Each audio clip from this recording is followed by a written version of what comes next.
I'm going to be reading to you from another book, which I think is very important as foundational material.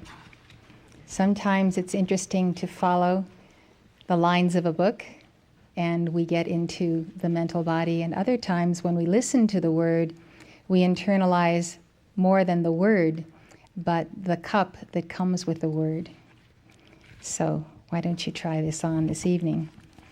I simply don't have another book to share. So this book is The KH Letters to C.W. Leadbeater. It's a very rewarding book, and it clearly delineates Chelaship and what it takes to become a chela. So rather than skip any of this, I will begin at the beginning and take your mental notes, expand your right brain, internalize what you are hearing, and be assured that you can become what you hear from this teaching. So this is the KH Letters to C.W. Leadbeater. On November 21, 1883, C.W. Leadbeater signed his application form to join the Theosophical Society. On March 1st, 1934, he passed out of incarnation. The sole interest of his life during 51 years was to work for the Society, the Theosophical Society. He has to his credit a magnificent record of service rendered to mankind through his lectures on theosophy in many lands and through his books on many aspects of the ancient wisdom.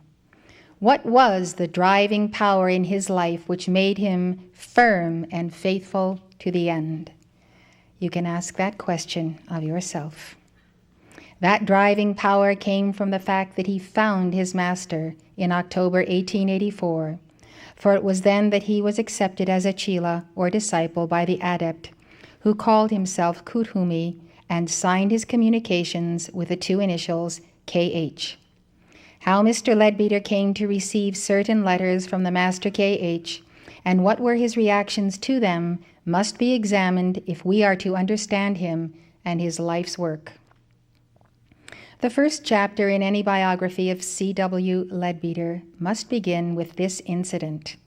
For when the significance of that incident is grasped, and when his action at the time is rightly appraised, then we can see why opportunity after opportunity came to him of service, and why thousands in many lands, men and women, boys and girls, looked to him as to a father, brother, and friend for guidance and inspiration. In 1883, Mr. Leadbeater was a clergyman of the Church of England and was acting as curate in the parish of Bramshott, Hampshire, England.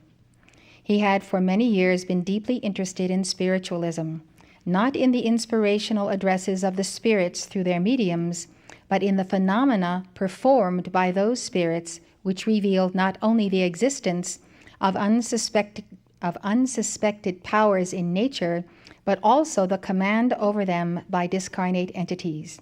I will let Mr. Leadbeater now take up the story. Mr. William Eglinton, quote, "In the course of my inquiries into spiritualism, I had come into contact with most of the prominent mediums of that day and had seen every one of the ordinary phenomena about which one reads in books upon that subject. One medium with whom I had much to do was Mr. Eglinton, and although I have heard stories told against him, I must bear witness that in all my own dealings with him, I found him most straightforward, reasonable, and courteous. He had various so-called controls, one a Red Indian girl who called herself Daisy and chattered volubly on all occasions, appropriate or inappropriate. Another was a tall Arab named Abdallah, considerably over 6 feet, who never said anything, but produced remarkable phenomena and often exhibited feats showing great strength. I have seen him simultaneously lift 2 heavy men, one in each hand. A third control who frequently put in an appearance was Ernest. He comparatively rarely materialized, but frequently spoke with direct voice and wrote a characteristic and well-educated hand. One day in conversation with him, something was said in reference to the Masters of Wisdom. Ernest spoke of them with a most profound reverence and said that he had on various occasions had the privilege of seeing them. I at once inquired whether he was prepared to take charge of any message or letter for them, and he said that he would willingly do so and would deliver it when opportunity offered, but he could not say exactly when that would be. To return to my story, I at once provisionally accepted Ernest's offer. I said that I would write a letter to one of these great masters and would confide it to him if my friend and teacher, Mr. Sinnett, approved. At the mention of this name, the spirits were much perturbed. Daisy especially was very angry and declared that she would have nothing to do with Mr. Sinnett under any circumstances. "Why, he calls us spooks," she said with great indignation. Now remember, this is a spirit talking. However, I blandly stuck to my point that all I knew of theosophy had come to me through Mr. Sinnett, and that I therefore did not feel justified in going behind his back in any way or trying to find some other means of communication without first consulting him. Finally, though with a very bad grace, the spirits consented to this, and the séance presently terminated. When Mr. Eglinton came out of his trance, I asked him how I could send a letter to Ernest, and he said at once that if I would let him have the letter, he would put it in a certain box which hung against the wall, from which Ernest would take it when he wished. I then posted off to Mr. Sinnett and asked his opinion of all this. He was at once eagerly interested and advised me promptly to accept the offer and see what happened. A letter to the master. Thereupon I went home and wrote 3 letters. The first was to the master K.H., telling him with all reverence that ever since I had first heard of theosophy, my one desire had been to place myself under him as a pupil. The sterling character of Leadbeater and his one-pointedness in his quest is outstanding through all of these letters I will be reading to you. So listen for them. He has one desire, and that is to place himself under Kuthumi as a pupil. I told him of my circumstances at the time and asked whether it was necessary that the 7 years of probation of which I had heard should be passed in India. I put this letter in a small envelope and sealed it carefully with my own seal. Then I enclosed it in a letter to Ernest, in which I reminded him of his promise and asked him to deliver this letter for me and to bring back an answer if there should be one. That second letter I sealed in the same manner as the first, and then I enclosed that in turn with a short note to Eglinton, asking him to put it in his box and let me know whether any notice was taken of it. I had asked a friend who was staying with me to examine the seals of both the letters with a microscope, so that if we should see them again, we might know whether anyone had been tampering with them. They are indeed experimenting with spiritualism. And since spiritualism predated theosophy, I think we should gather a background into its resources, because the masters speak often of spiritualism. By return of post, I received a note from Mr. Eglinton saying that he had duly put the note for Ernest into his box and that it had already vanished, and further that if any reply should come to him, he would at once forward it. A few days later, I received a letter directed in a hand which was unknown to me, and on opening it, I discovered my own letter to Ernest, apparently unopened, the name Ernest on the envelope being crossed out and my own written under it in pencil. My friend and I once more examined the seal with a microscope and were unable to detect any indication whatever that anyone had tampered with the letter. And we both agreed that it was quite impossible that it could have ever been opened. Yet on cutting it open, I discovered that the letter which I had written to the master had disappeared. All that I found inside was my own letter to Ernst, with a few words in the well-known handwriting of the latter written on its blank page, to the effect that my letter had been duly handed to the great master, and that if in the future I should ever be thought worthy to receive an answer, Ernest would gladly bring it to me. I waited for some months, but no reply came, and whenever I went to Eglinton's seances and happened to encounter Ernest, I always asked him when I might expect my answer. He invariably said that my letter had been duly delivered, but that nothing had yet been said about an answer, and that he could do no more. So much for the medium. The letter referred to above was sent to the Master K.H. on March 3, 1884. On November 1st of that year, Madame Blavatsky was to sail for India with Mr. and Mrs. A.J. Cooper Oakley. 2 days before, on October 30th, Mr. Leadbeater came to London to say goodbye to H.P.B. and stayed the night with Mr. and Mrs. A.P. Sinnott. That evening he was informed by D.K., the Master Jwal Khul, through H.P.B., that a reply to his letter of March 3rd had been sent by the Master, but nothing was said as to its contents. On the morning of October 31st, Mr. Leadbeater returned to Liphook, the station for Bramshot Parish, by the 11:35 train from Waterloo Station. As Liphook is 47 miles from London, he would have arrived at Bramshot about 1 o'clock. There he found the letter, whose exact reproduction I give. This letter is in blue-penciled handwriting. It is not written with a hand, but precipitated, a process which requires the use of occult powers. The Master K.H. describes the process as follows in 2 letters to Mr. A.P. Sinnott.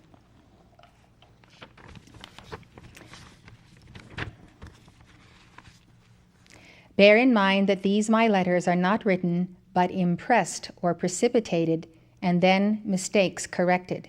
For whether I precipitate or dictate them or write my answers myself, the difference in time saved is very minute. I have to think it over, to photograph every word and sentence carefully in my brain before it can be repeated by precipitation. As the fixing on chemically prepared surfaces of the images formed by the camera requires a previous arrangement within the focus of the object to be represented, for otherwise, as often found in bad photographs, the legs of the sitter might appear out of all proportion with the head, and so on. So we have to arrange our sentences and impress every letter to appear on paper in our minds before it becomes fit to be read. For the present, that is all I can tell you. When science will have learned more about the mystery of the lithophil, or lithobiblion, and how the impress of leaves comes originally to take place on stones, then I will be able to make you better understand the process. There is a second description of precipitation in a letter of H.P.B. to Mr. Sinnott. After mentioning that a precipitated letter will show on an examination by a microscope several layers of various stuffs, black lead and powder and ink, etc., H.P.B. describes how she has observed her own master, the Master M, at the work of precipitating. I have often seen Moria sit with a book of most elaborate Chinese characters that he wanted to copy and a blank book before him, and then rub it in slightly on the page, and then over it precipitate ink. And then if the image of the characters was all right and correct in his mind, the characters copied would be all right, and if he happened to be interrupted, then there would be a blunder and the work would be spoilt. Spoilt is spelt as I've said it. Now, some of you will be able to see this, but it is the actual handwriting of Kuthumi. If for no other reason, I'd like us to get these books, because as Ruth Farnham told us all of our lives, we can tell a lot about handwriting. And so this is Kuthumi's actual handwriting. And if you get a hold of a copy of this book, you'll just want to hold it to your heart and meditate on Kuthumi. So this is this letter. And this is the statement. First letter from the Master K.H. Last spring, March the 3rd, you wrote a letter to me and entrusted it to Ernest. Though the paper itself never reached me, nor was it ever likely to, considering the nature of the messenger, its contents have.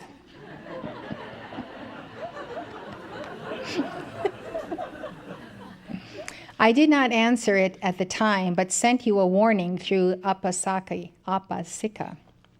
In that message of yours, it was said that since reading esoteric Buddhism and Isis, your one great wish has been to place yourself under me as a chela, that you may learn more of the truth. I understand from Mr. Sinnott, you went on, that it would be almost impossible to become a chela without going to India. You hope to be able to do that in a few years, though, for the present ties of gratitude bind you to remain in this country, etc. I now answer the above and your other questions.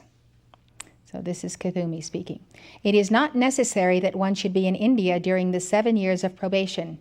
A chela can pass them anywhere. 2. To accept any man as a chela does not depend on my personal will. It can only be the result of one's personal merit and exertions in that direction. Force any one of the masters you may happen to choose. Do good works in his name and for the love of mankind. Be pure and resolute in the path of righteousness, as laid out in our rules. Be honest and unselfish. Forget yourself, but to remember the good of other people, and you will have forced that master to accept you. The forcing of the master to accept one is spoken in the larger book of teachings from Kuthumi and El Morya. So much for candidates during the periods of the undisturbed progress of your society. There is something more to be done, however, when theosophy, the cause of truth, is, as at the present moment, on its stand for life or death before the tribunal of public opinion, that most flippantly cruel, prejudiced, and unjust of all tribunals.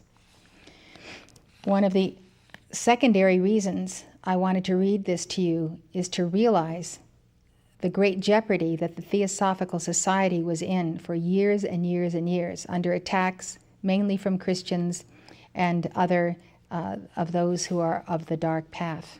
And this was constantly upon the society from 1875 ongoing. There is also the collective karma of the caste you belong to be considered. It is undeniable that the cause you have at heart is now suffering owing to the dark intrigues, the base conspiracy of the Christian clergy and missionaries against the society. They will stop before nothing to ruin the reputation of the founders.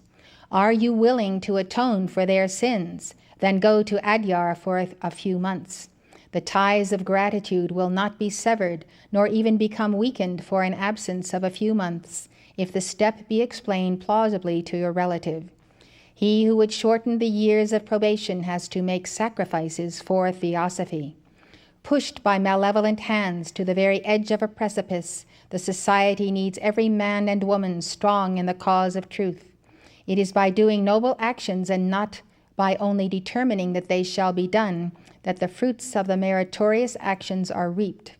Like the true man of Carlisle, who is not to be seduced by ease, difficulty, abnegation, martyrdom, death are the allurements that act during the hours of trial on the heart of a true chela.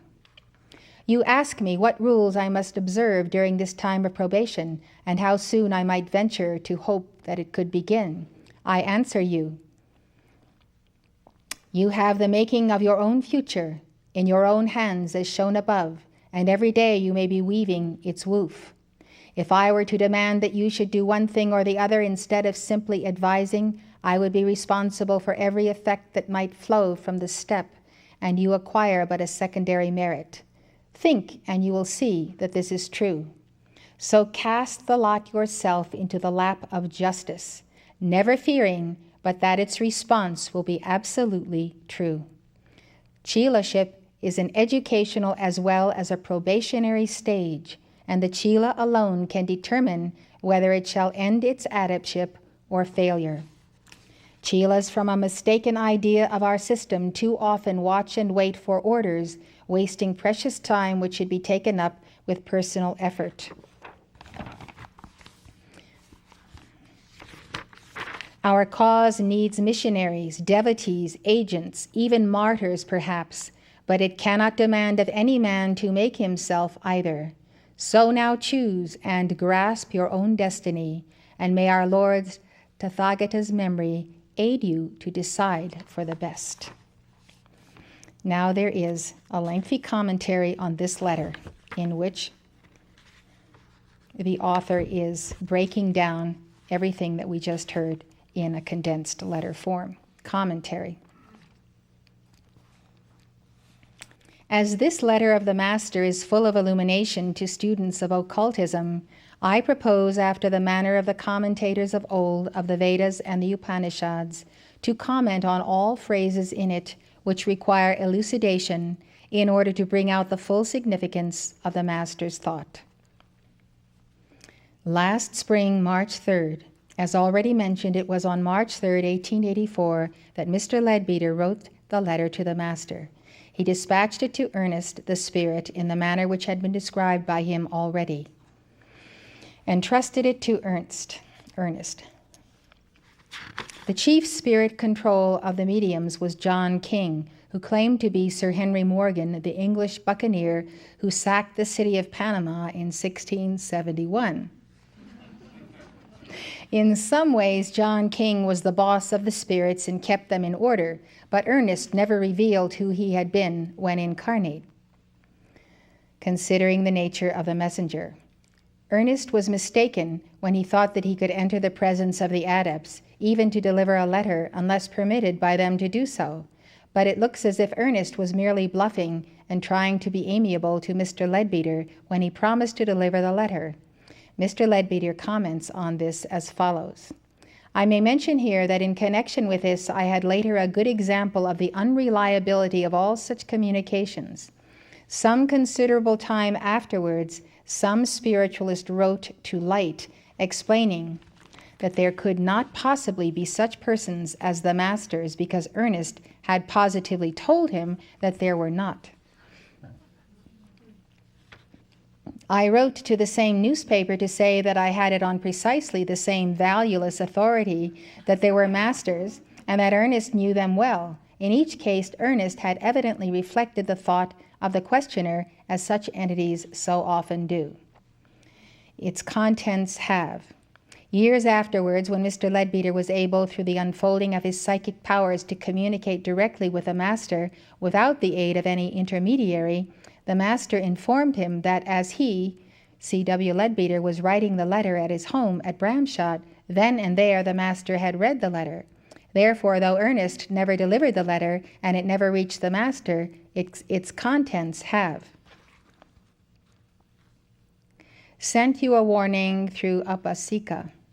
The word Upasika is the feminine of the Pali word Upasaka, and Upasaka is a man who takes the 8 vows, and an Upasika, a woman who takes the same vows.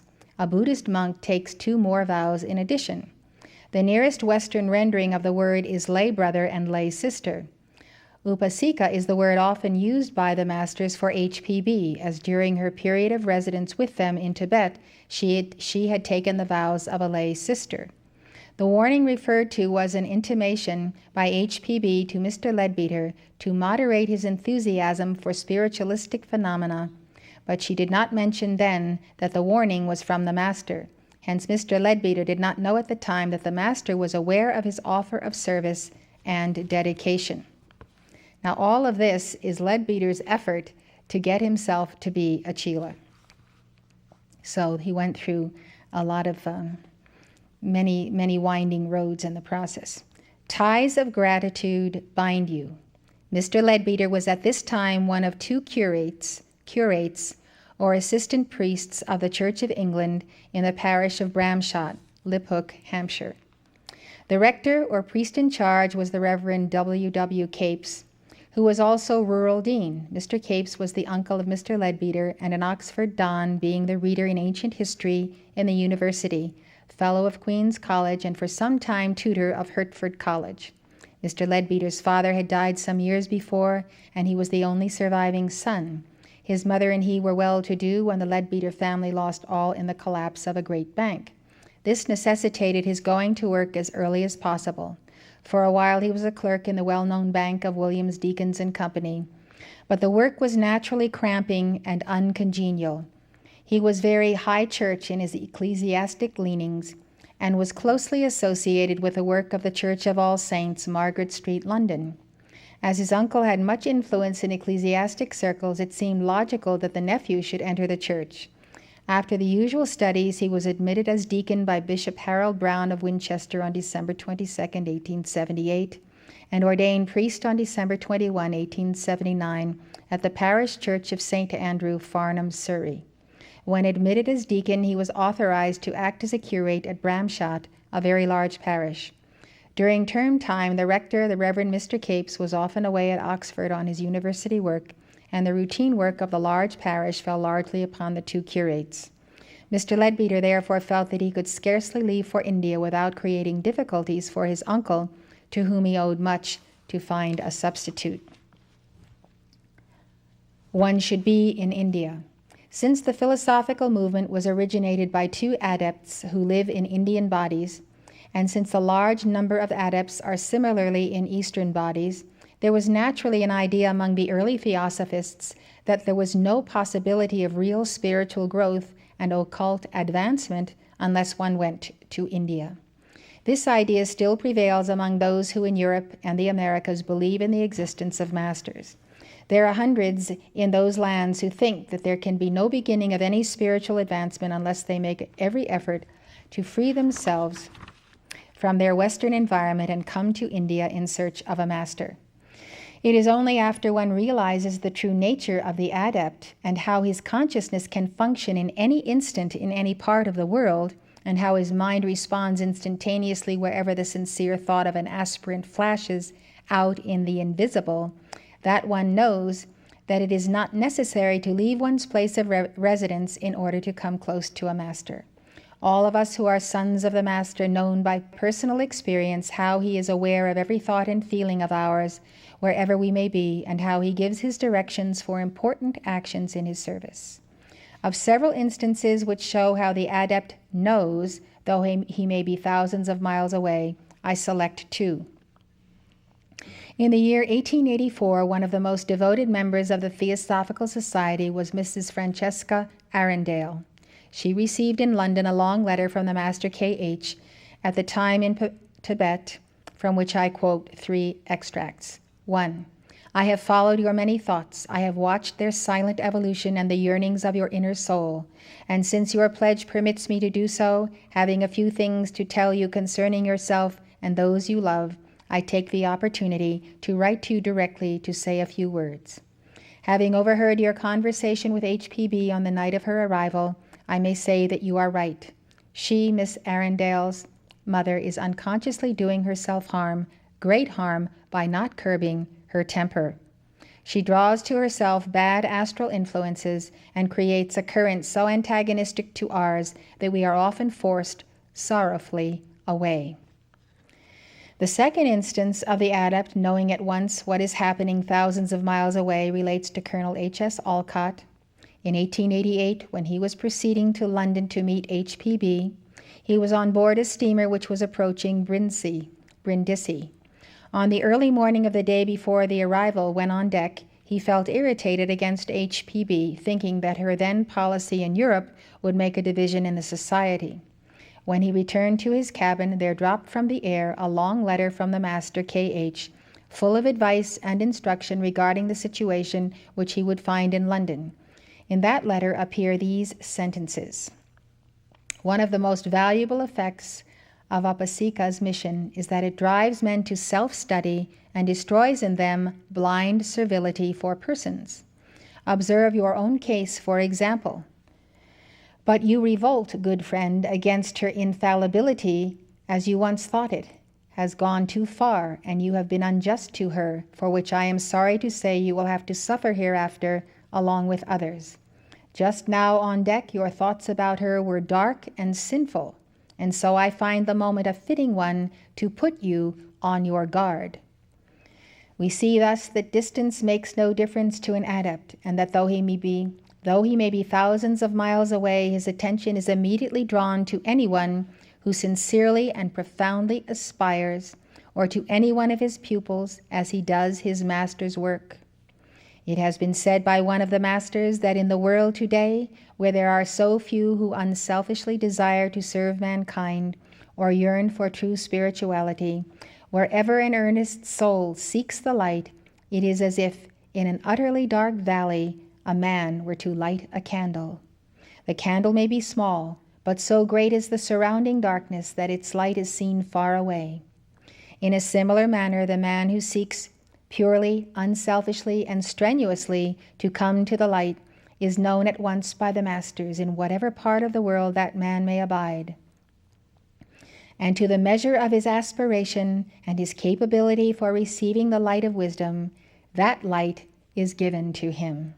Hence, it is not necessary that one should be in India during the 7 years of probation. A chela can pass them anywhere. Does not depend on my personal will. Here, for the first time, we find an idea which is quite the reverse of what has been the usual conception regarding the acceptance of a pupil by an occult teacher.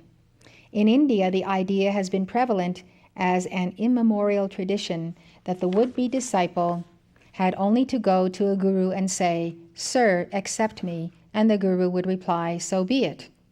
It is true that in one of the Upanishads, a teacher replies to the candidate, "Return after 1 year," and that this reply is given a second time at the end of the first year.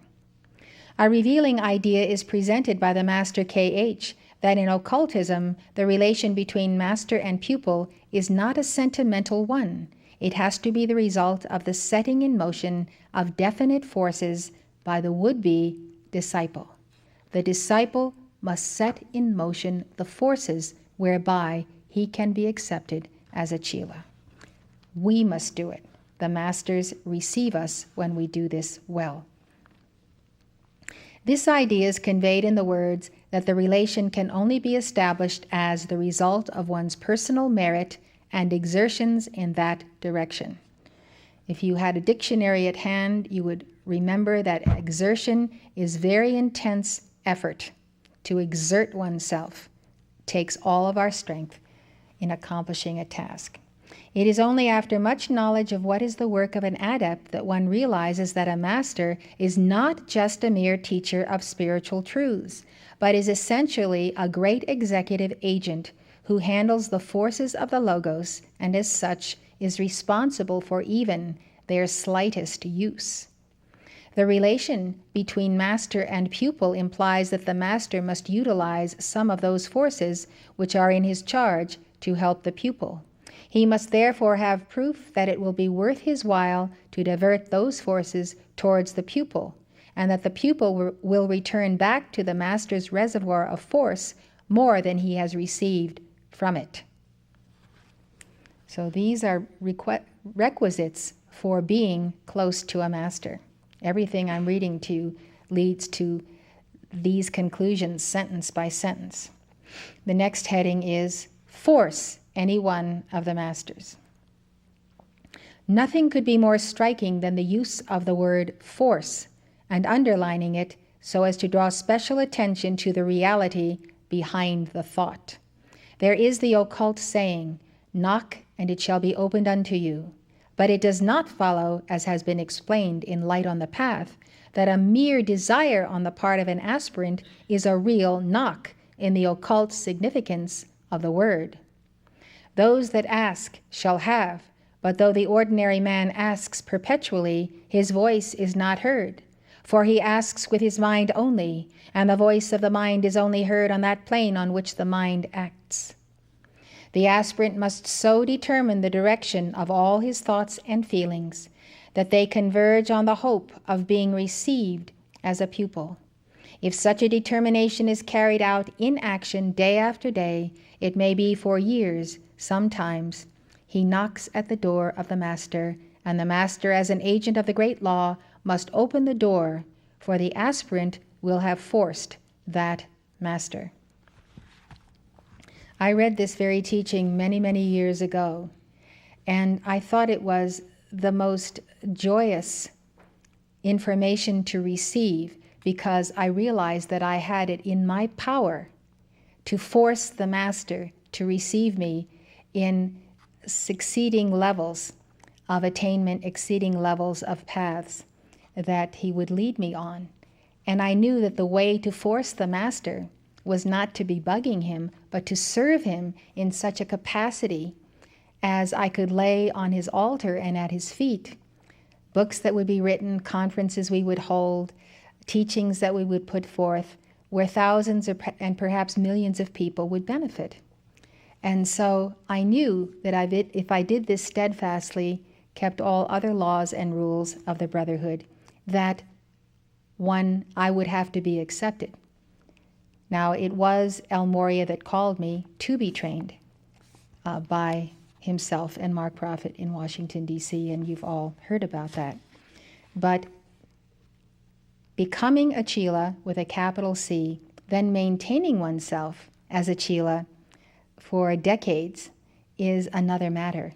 To keep the sustainment, the steady level of attunement and oneness with God and not veer to the left, to the right, or get embroiled in things of the human consciousness. So many saints have lived long lifetimes, and many have lived short lifetimes. And they have gone on before us, and they may be balancing above 51% of their karma in heaven. The longer you stay on earth in a human body, the more likely you are to make mistakes. The shorter you are, the more expeditiously you perform your duties and responsibilities. The less time you spend on earth, the less time you have to do things wrong and make more karma. So think about the length of our tenure on earth and realize that it is easy for one to do these things for a day, for a week, for a month, to be very enchanted by the masters, to have a honeymoon with the masters and say, boy, you know, this is great, I'm working with the masters, I'm working for the masters. But in reality, the hard work of founding an organization, as is told again and again in this book, of building an organization, meeting the dark forces, having those forces move against you, all of these are the sharpening of the mind, the consciousness, the heart, so that the masters see regularly, daily, that we strive, that we accomplish, that when we go and retire at night, we can look at and say what we've done in our day. I have done something that is going to help El Morya, Kuthumi, the Darjeeling Council. I have contributed to their victory. And with that thought in mind, we take our leave and go to the retreats of the Brotherhood. So sustaining power is very important, and we will be talking about that again in other contexts. So it is noteworthy that the Master KH in the letter twice puts the word master between inverted commas. So similarly, in a letter to Miss F. Arundel, written a few months before this to Mr. Leadbeater, the Master writes, masters when referring to the adepts. The Master writes masters when referring to the adepts. This is noteworthy as drawing attention to the fact that the adepts have never called themselves masters, but simply brothers. Naturally enough, when the communications began between Messrs. A.P. Sinnott and A.O. Hume and the adepts, the word master was applied to them, perhaps because both HPB and Colonel Olcott used that word. But the great ones are not teachers, whose primary task is to give instruction in philosophy and to explain the problem of liberation. They have made clear to us that their task is that of helping to diminish human misery, and that they concern themselves primarily with the millions of mankind en masse. Indeed, one difficulty which arose between the European Theosophists and the Masters in 1880 to 1884 was due to the fact that the former seemed constitutionally unable to realize that the Masters are not teachers to perform occult phenomena to convince a skeptical Western world, but the purest of philanthropists whose tireless work is to, quote, lift a little of the heavy karma of the world. So the Masters' roles, as they were adepts, as they were moving toward their ascension at the end of the last century, their concern was the entire world and the planet. And they took upon themselves few chelas, but when they took them on, they were devoted to them. Do good works in his name. In all lands and at all times, the problem of the spiritual life is ever the same, because the fundamental laws of the soul's unfoldment do not change. But there are always variations in the themes which attempt to describe the life of the spirit. There are in Indian religions two streams which run parallel to each other but rarely join. One stream is that of charity. Indian religion inculcates pity and tenderness, and the need for a righteous man to be constantly aware of the problem of the distress of those who are poor, sick, and suffering. The second stream is that which turns a soul's attention to its own liberation. One method in which this liberation is sought is through a self-training in philosophic detachment, which does not keep in vision any personal God who assists in the process. This is the theme of the Sankhya school of philosophers of Buddhism and of the pure Vedanta Shankaracharya. A second method is through renunciation and devotion to a personal God or avatara like Sri Krishna in Hinduism or Jesus Christ in Christianity.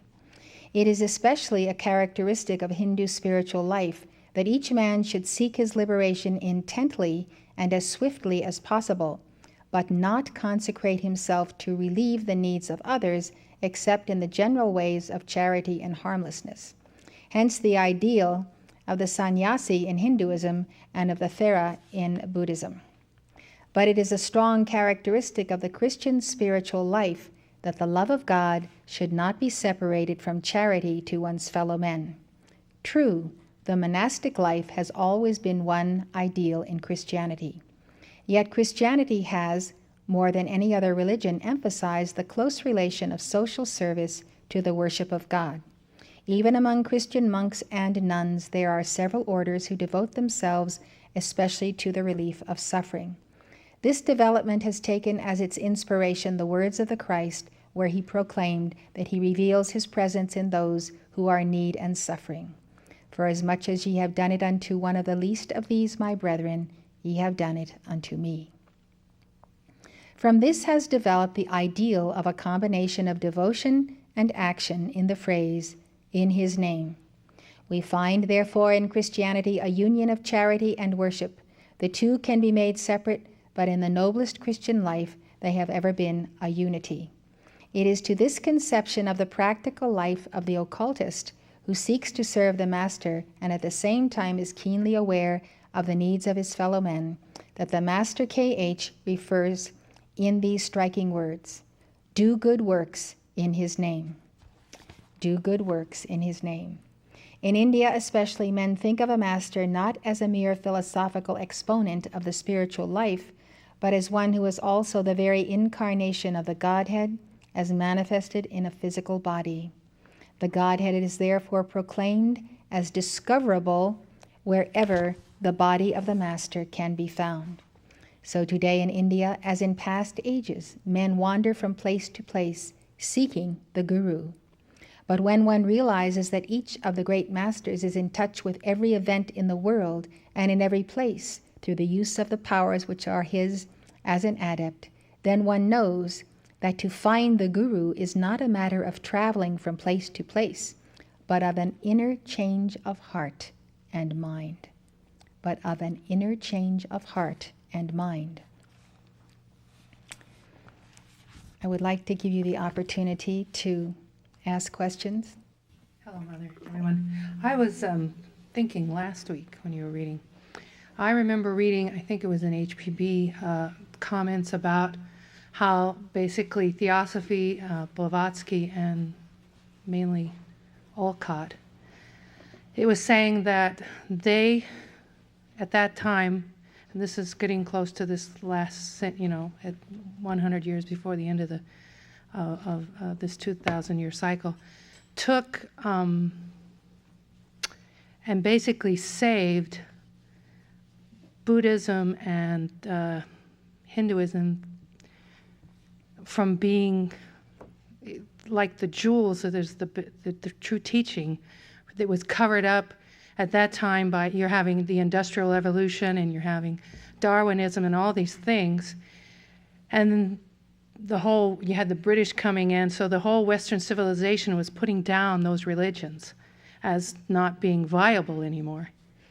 And so as I was thinking about that, I was thinking about now, and here you are writing these books, and you're bringing forth the real jewels of Christianity. And if you've thought about that and looked at the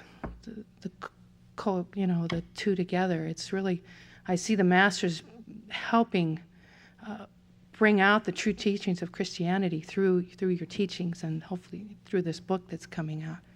And if you Well, considered it. I think there are many avenues through which the teachings of Jesus never made it. As I've mentioned, 200 years after Jesus' ascension, his teachings were basically distorted. I don't think we're the only ones that know that. There are many books out on this subject. I do think that for these 2,000 years, Christianity, of course, has not delivered, has denied karma and reincarnation. And I think the Theosophical Society in Adyar, which Mark and I visited when we were in India, that there was an enlivening and bringing back to life of the essential Buddhism and Hinduism. I don't know if I can attribute that entirely to Theosophy, because wherever we went, all over India, people were practicing their Hinduism, temples everywhere. People were practicing their Buddhism. But I do think that Theosophy brought to light many teachings. If you look at the Secret Doctrine, you see books that were one of a kind, out of which she drew ancient materials, manuscripts, all kinds of teachings. Unfortunately, her style of writing is very difficult to read, extremely difficult. And but she rendered a tremendous service, and she reincarnated, and she's at it again. So I think the world is becoming more quickened to the realities of the major world religions. At least that's how it feels from where I sit. Yeah, but she did affect a lot of. You had Vivekananda, who was aware of the teachings, and a lot of different well-known people at that time were affected by Theosophy, all through him, through even Yogananda. So they did really bring it up. Well, Vivekananda came to Boston, the United States, New York, at the turn of the century, to propagate his understanding of the spiritual path. Yeah. I did have one more comment last week when you were reading from the other book.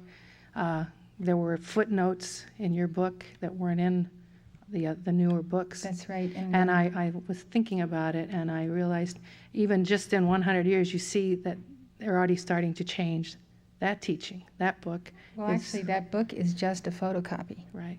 So our staff, when they have time, are going to input the fine print so we can all have it. Yeah, but you can see how things over time start getting changed.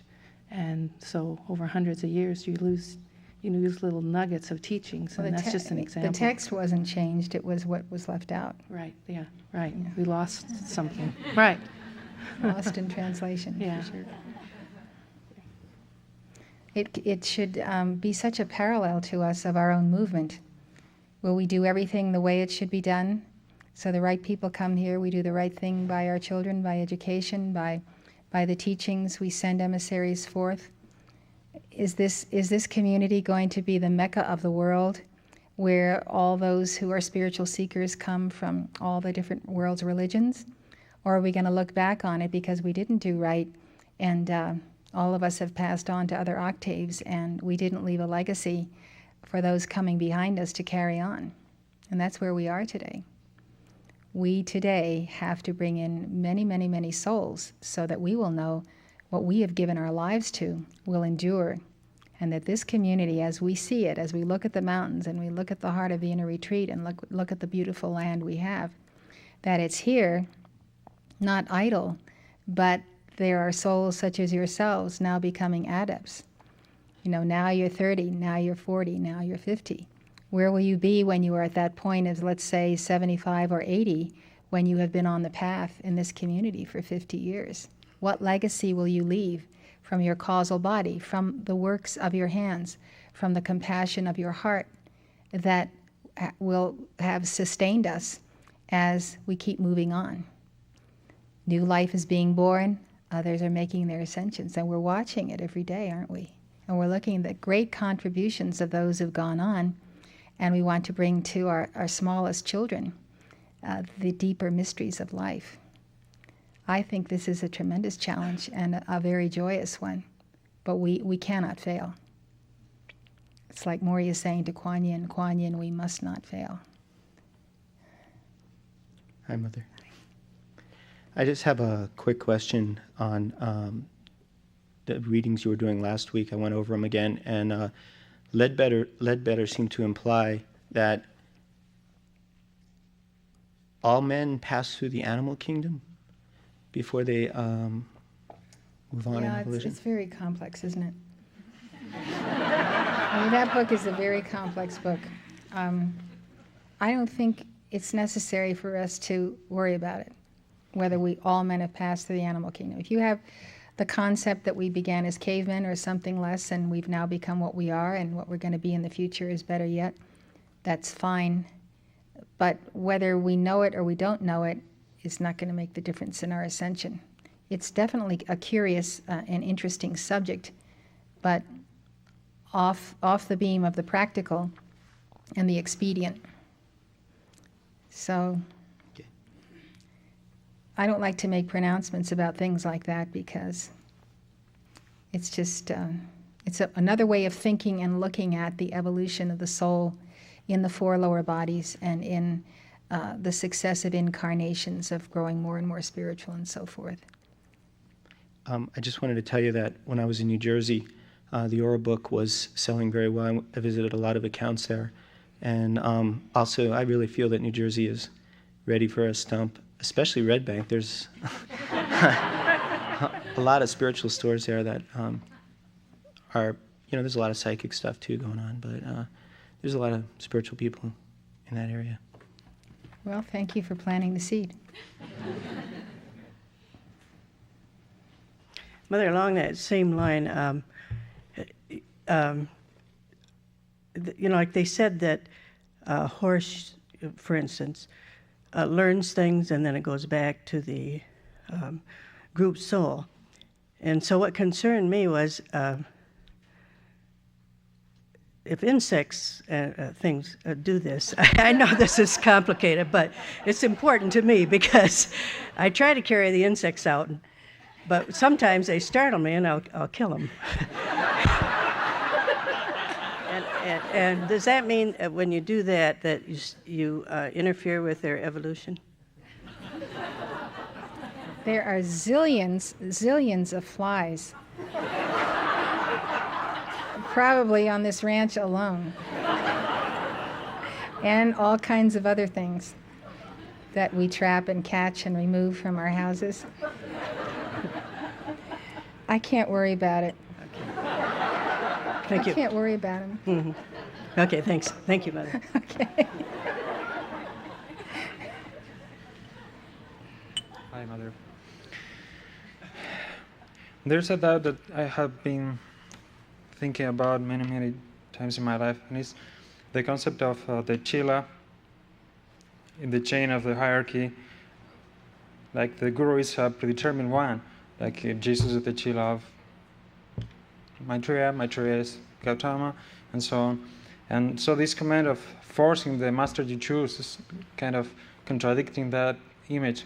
So my question is the guru of each of us predetermined, or is the guru of each of us what? I predetermined? don't believe in predestination.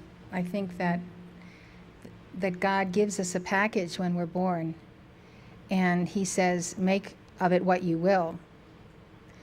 And if you're inclined on the occult path and wanting to have a guru is the main thing in your life, then you will chase after a master if you can find him and bug him until he accepts you.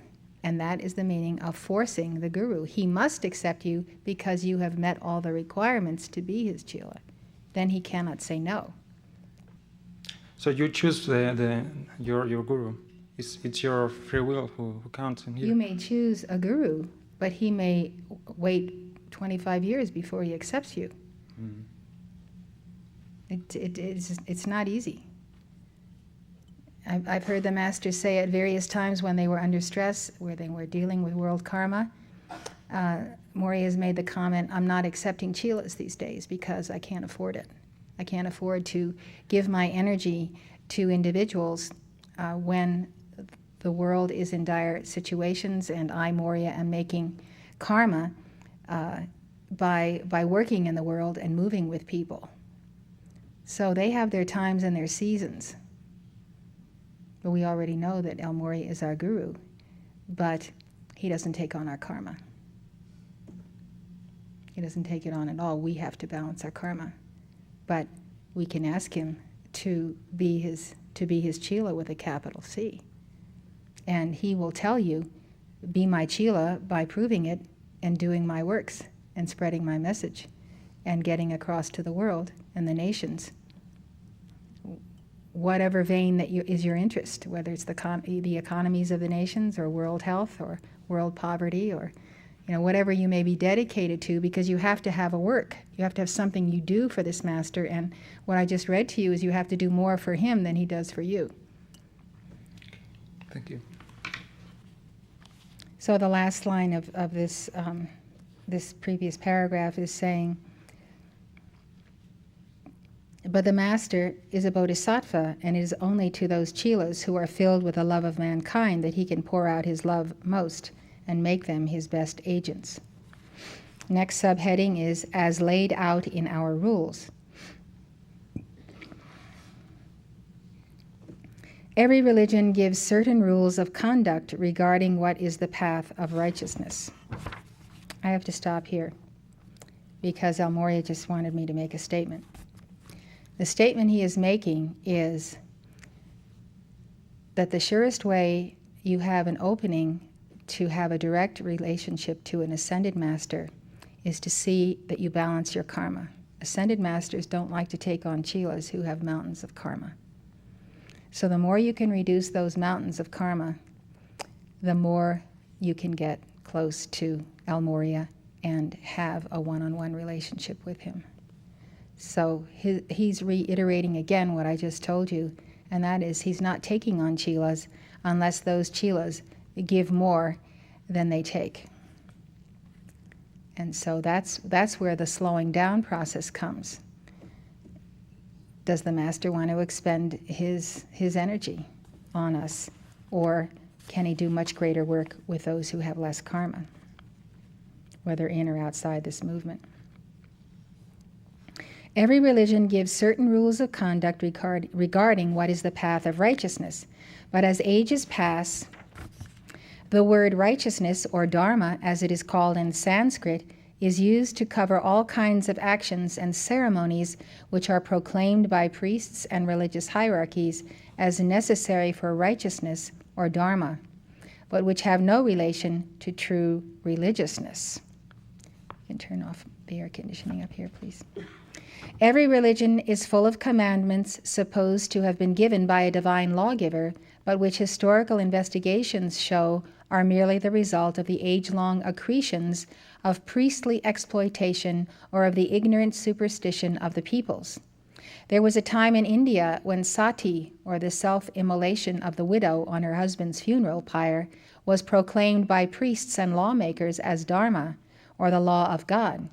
Up to only a few years ago in England, marriage with a deceased wife's sister was considered an outrage on morality and forbidden by law. The law is now changed, but the Church of England still will not allow a marriage to be solemnized in its churches. Purdah, or the veiling of women when in public and in the home, keeping them secluded away from the men, is proclaimed by Muslims as a commandment of the Prophet Muhammad and therefore of God. Polygamy is banned in some religions but permitted in others. Sex taboos of various kinds claim a divine sanction both among savage and civilized peoples. All civilization is full of customs which are permitted or not according to the dictates of tradition and convention. The adept, however, is not concerned with the conventions of passing civilizations and creeds, but only with the fundamental realities which underlie right thought, feeling, and action.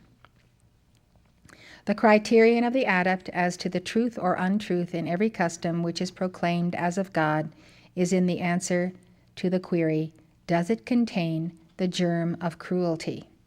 Hence the use by the master of the striking phrase as laid out in our rules, underlining the word our drawing, thereby special attention to the rules of the adepts and not to the rules of conventional custom or morality.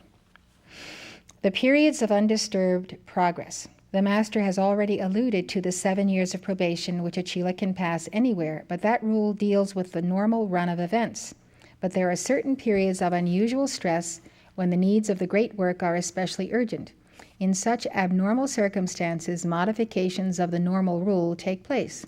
Such a crisis happened in 1884 when the Christian missionaries of Madras concocted a plot with the help of 2 residents of the Theosophical headquarters to prove that HPB had written with her own hand the letters from the adepts, and that the existence of the masters was a mere figment of her imagination, which she foisted on her credulous disciples. Now, HPB's work in starting the Theosophical Society at the bidding of the masters was not a mere philosophical activity. It was for the cause of truth, to use the master's phrase. On the existence and the progress of the society hung vast schemes of the adepts for the regeneration of mankind. The attack by the missionaries on the society, planning to destroy it, was an attack on mankind, however little they realized it. The missionaries thought they were doing God's service, but they were in reality doing exactly the contrary. On its stand for life or death, it is necessary to dwell somewhat at length on this situation in 1884 of the Theosophical Society to which the Master refers. I have just mentioned that there was an attack on the society by the Christian missionaries of Madras. The genesis of the attack was as follows. When in Cairo in 1871, HPB became acquainted with a Frenchman, Monsieur Coulomb, and his English wife, who was Emma Cutting, before her marriage. In 1878, HPB and Colonel Olcott came to India and made Bombay the headquarters of the society. Somewhere about this time, the 2 Coulombs were in Gaul, Ceylon, where they had opened a boarding house. This venture was about to collapse when Madame Coulomb wrote to HPB for a loan.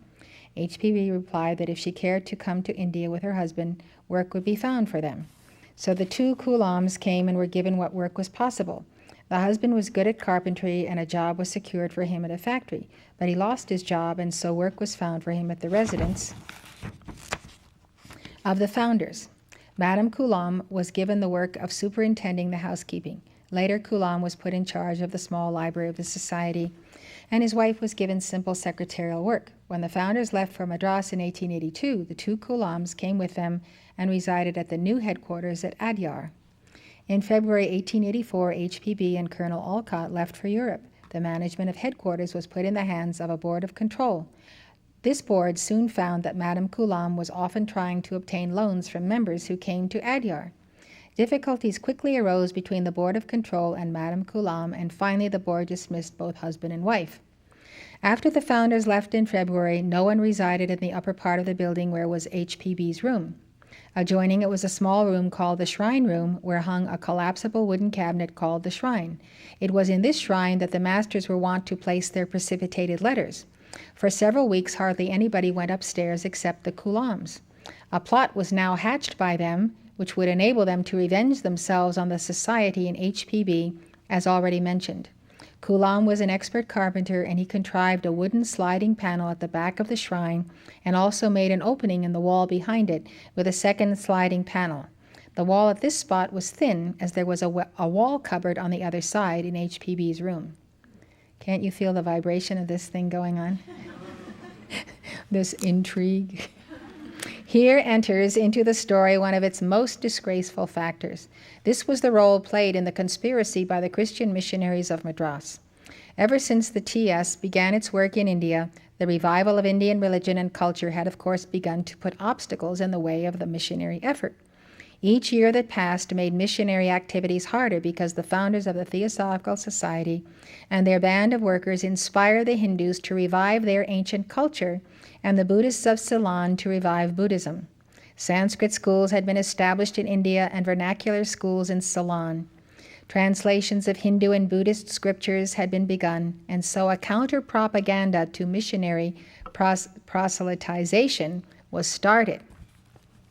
When, therefore, the 2 Coulombs came to the missionaries with their story of a sliding panel in the shrine, the missionaries saw an excellent opportunity to annihilate the Theosophical Society and its work.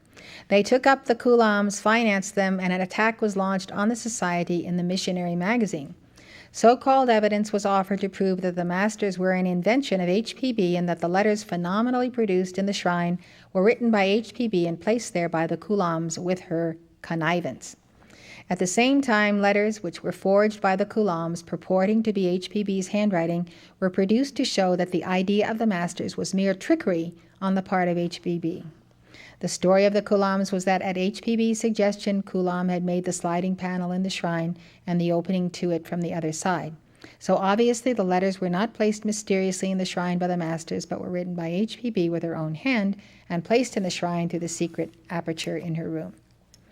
Can you imagine the enormous burden, the weight upon Blavatsky and the burden upon the masters going through all of this? Since we've been through it ourselves so many times, we know what a wrenching experience it is to have the press, the Christians, the this, the that, the next thing, make fun of our religion and so forth. So if you can put yourself in this place, it's really enormously stressful. Okay, so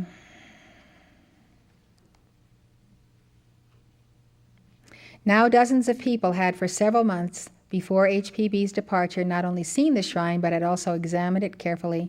They knew that there was no sliding panel at the back of the shrine, nor did the wall where it hung have any communication with the room on the other side. To those, therefore, who had examined the shrine, it was clear that after HPB's departure, when there was no one in the upper floor of the house, Kulam had contrived the panels. This was the situation of the society when it was, in the master's words, on its stand for life or death before the tribunal of public opinion, that most flippantly cruel, prejudiced, and unjust of all tribunals.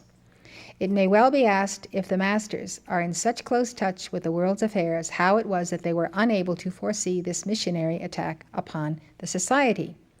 They did foresee it, as too the shock to the society which it entailed. In a letter precipitated in a railway compartment in motion, which Colonel Olcott received in England on April 5, 1884, the following appears. Do not be surprised at anything you may hear from Adyar, nor discouraged. It is possible. We try to prevent it within the limits of karma, that you may have great domestic annoyances to pass.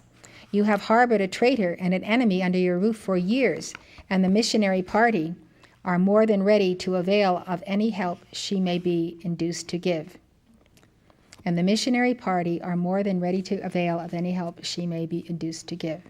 A regular conspiracy is on foot. She is maddened by the appearance of Mr. Lane Fox and the powers you have given to the Board of Control. We have been doing some phenomena at Adyar since HPB left to protect Upasika from the conspirators. If the masters foresaw the attack, why did they not prevent it? The answer is already given by the master, within the limits of karma. Mistakes made by even their most trusted agents must come to their due results, with delicate hints and subtle warnings, but of such a nature as not to force the will of their agent. The masters do indicate possible danger, but if the hint is not taken and an error in technique is made, they will not interfere to prevent the consequences. There is a second reason why the masters, once that the effect is set in motion by a cause, only watch and do not interfere. It is to divide the sheep from the goats, to use the Christian simile. The masters have utilized the disturbances among the society's members to see who are those who stand for principles and who for persons. When the society is attacked from without, or the clashes of their personal karmas make bitter divisions among the members, the masters note that those for whom theosophy, the cause of truth, is closely associated with a personality, leave the society at a crisis because their faith in the integrity of that person is shaken, owing to what appear to be proofs of his unworthiness. But they note also that there are others for whom the great philosophy, and especially the work for universal brotherhood, are based on principles and not on persons. These latter stand by the society in every emergency and carry on the crippled work.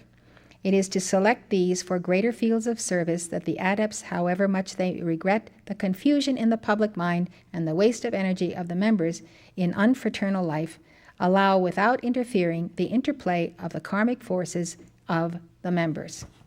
And to a great extent, that is exactly what we see here.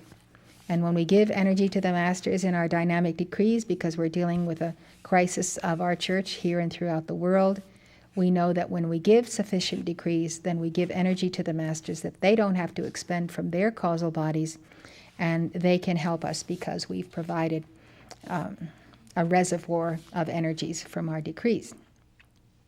For the future of the society depends upon those who put first loyalty to the theosophical ideals, and then only afterwards devotion to persons whom they revere as leaders and teachers. But often principles and personalities are so interwoven in a man's mind that it requires a well-developed intuition to separate the one from the other. This is one of the problems which the occultist has to solve. Another factor in this problem is that the masters are not anxious that all in the world should be convinced of their existence. Isn't that interesting? Another factor in this problem is that the masters are not anxious that all in the world should be convinced of their existence. I think this really goes back to their presence in embodiment. I think that the masters are being well known today, and they want to be well known. Their work and that of their agents, the Master K.H. has said, is not for those who are unwilling to part with their prejudices and preconceptions for the attainment of truth from whatever source it may come. It is not our desire to convince the latter, for no fact or explanation can make a blind man see. Moreover, our existence would become extremely intolerable, if not impossible, were all persons indiscriminately convinced. Flippantly cruel. Those who read the letters of the Master K.H., who have a fine appreciation of the meaning of English words, will note again and again the remarkable acquaintance which the Master has of the nuances of English phrasing. No phrase so precise and apt as flippantly cruel could describe the gusts of public anger which are directed upon a man or woman in public life, when the feelings of the public are fanned to fury by an appeal to their prejudices. With a sense of irresponsibility which characterizes savages, the public try to tear in pieces such a victim of their anger. But there is a flippancy in it all, for when a new victim is offered to them, or some other new excitement to their emotions, the old deeds, and with them the havoc created, are forgotten. There is a phrase that a man can be hounded to his death. A man so persecuted does indeed sometimes break down utterly and make away with himself, or at least renounce his work, unable to carry on against the mad persecution of the public. But there are valiant souls who refuse to be hounded to their death. Such was H.P.B., so too was Annie Besant. No less in firmness and in refusal to be driven out of his work for the Master was C.W. Leadbeater. In 1906-7, many so-called theosophists tried to drive him out of the theosophical field of service. Later, he has been hooted at by ragamuffins in the streets of Sydney, stirred thereto by the gutter press of the city, and yet not turned a hair, as is the phrase, but gone serenely on his way to his work without the slightest feeling of resentment, as if the hooters were no more than the flies which pester us in these lands and which we brush away with our hands. There's your answer.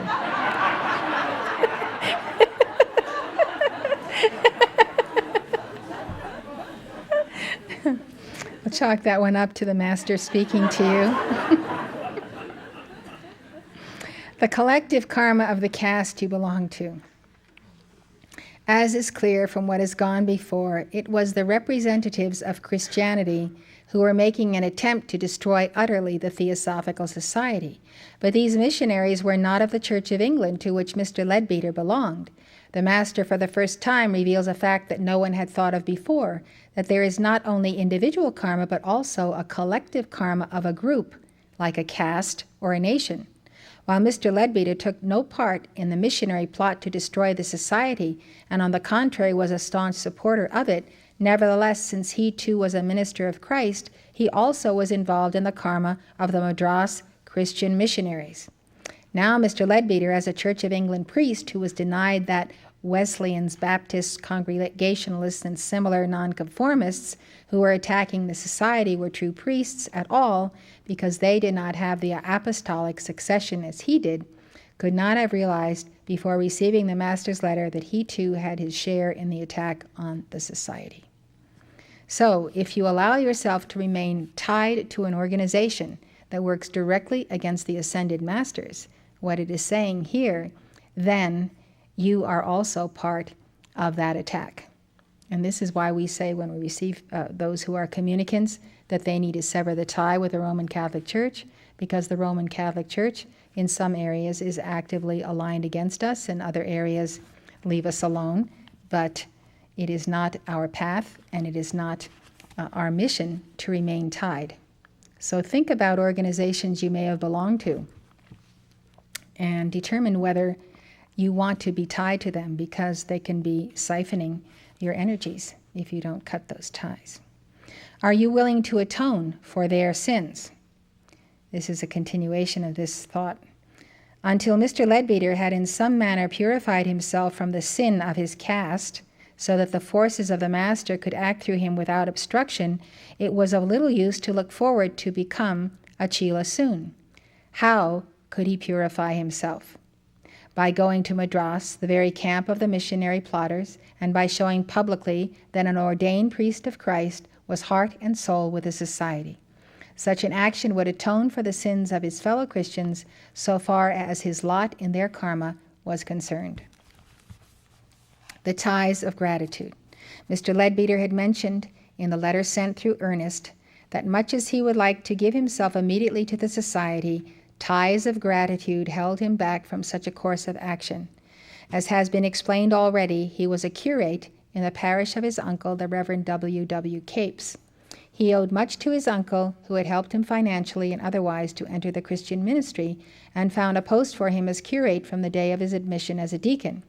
For several years afterwards, he and his mother lived at Bramshot, and naturally there were close relations between the Leadbeaters and the rectory. To go out to India would distinctly mean to sever the ties of gratitude which bound him to his benefactor, and Mr. Leadbeater felt in March 1884, when he wrote to the Master, that he could not do it. The next heading says, if the step be explained plausibly. The Master suggested an absence of a few months. Mr. Leadbeater had one very plausible reason for such a brief visit to India, had he cared to take it. There was at this time in India a great schoolboy chum of his to whom he had a deep attachment. This friend was acting as the captain of a coast-to-coast steamer of the British India Steam Navigation Company, and a standing invitation to come and visit him had been with Mr. Leadbeater for some years. Okay, the years of probation. The word probation, which means to prove oneself. I think that's very important to write down in our notes. Probation means to prove oneself. We must prove ourselves to the Masters. They don't have to prove themselves to us. How does one prove oneself? One does the work for them because we have physical bodies and we can serve them. So how long does it take to prove oneself? It must be different for every soul on the path. The word probation, which means to prove oneself, was used in these early days in a sense somewhat different from that attached to it later.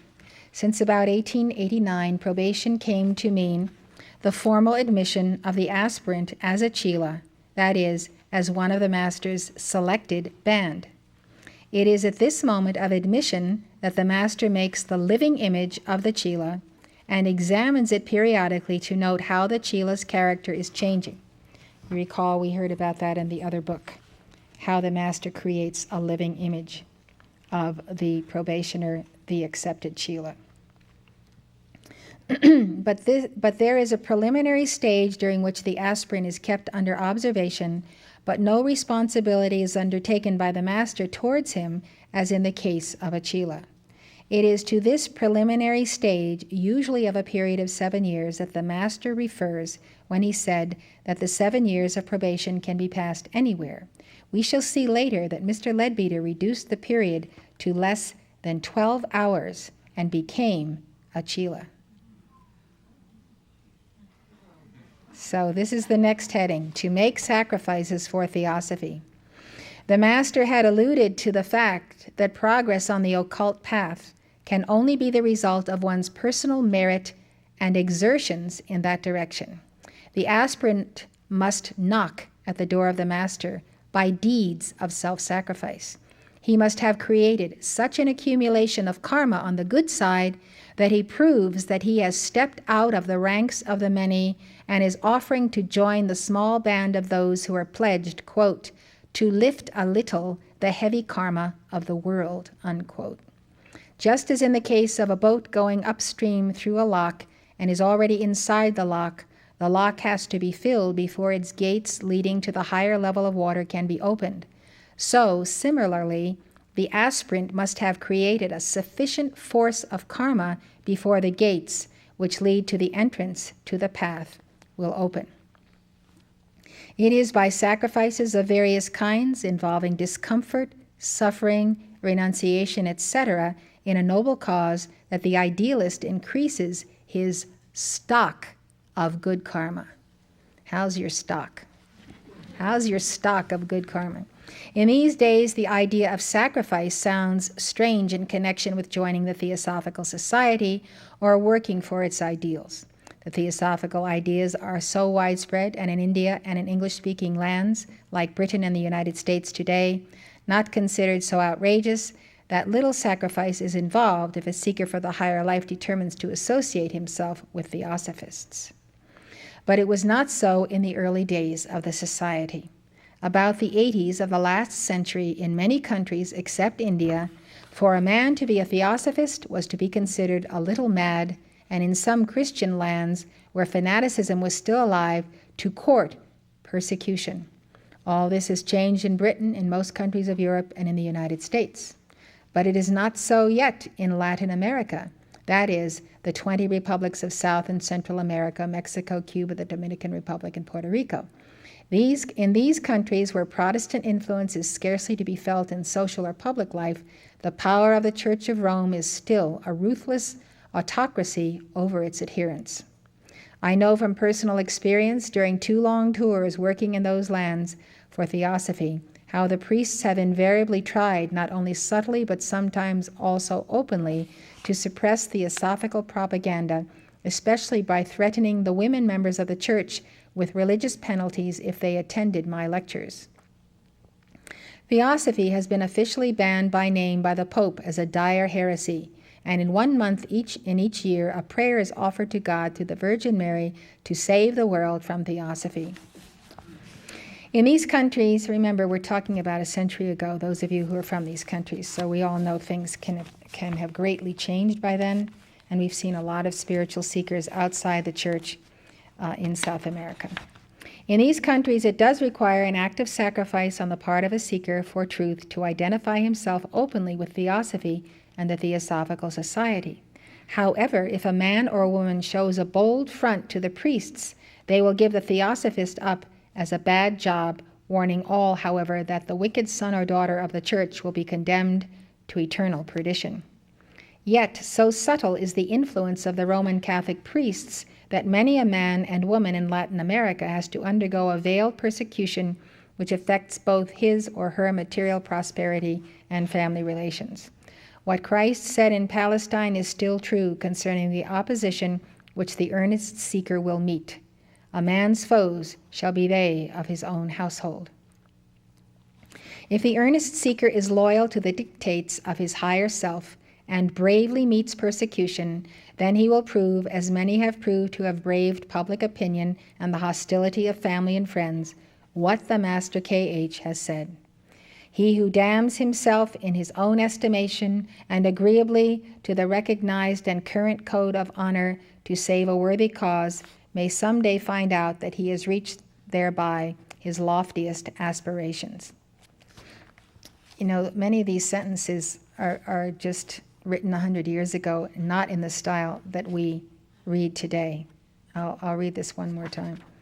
He who damns himself in his own estimation and agreeably to the recognized and current code of honor to save a worthy cause may someday find out that he has reached thereby his loftiest aspirations. Selfishness and the want of self-sacrifice are the greatest impediments on the path of adeptship. What were the sacrifices which Mr. Leadbeater made for Theosophy we shall see later. Theosophy. One striking fact in the voluminous teachings given by the adepts in the early days of the society is how rarely the word theosophy appears as the designation of the teachings which they offered.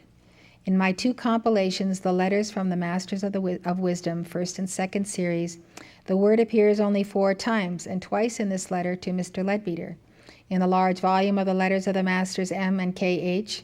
to Mr. Sennett, compiled by Mr. A.T. Barker in the Mahatma Letters to A.P. Sennett, the word appears only 7 times. The word is, of course, now used by all, including the public, as a label to describe a set of ideas held by a body of people who profess, so thinks the public, a new faith. But it is clear as we read the letters of the adepts that it is not the name that matters, but truths and principles which are eternal and unchanging, whatever label is given to them in successive civilizations. Twice in this letter and 3 times in other letters, the Master writes theosophy with a small t. We have to note that capital letters do not exist in the Devanagari script used for Sanskrit, nor in any scripts derived from it in any vernacular language of India. The word, of course, is Greek, a language which has no capitals, or rather in which all letters were capitals in the early form of the script. The word first appears in Proclus, the Neoplatonic teacher of Alexandria, born 410 A.D., when he speaks of the theosophy of foreign peoples to describe their beliefs as to the existence of the gods. It's interesting, theosophy. Whenever the Masters speak of the Theosophical Society, the TS, the Society, and the Founders, meaning only HPB and Colonel Olcott, capitals are always used.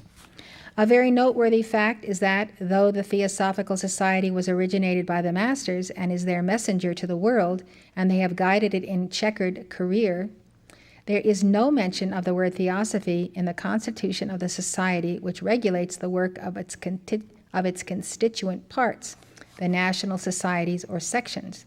There is no official definition of what is theosophy. Therefore, every member of the society can claim the right under the Constitution to declare what theosophy is or what it is not.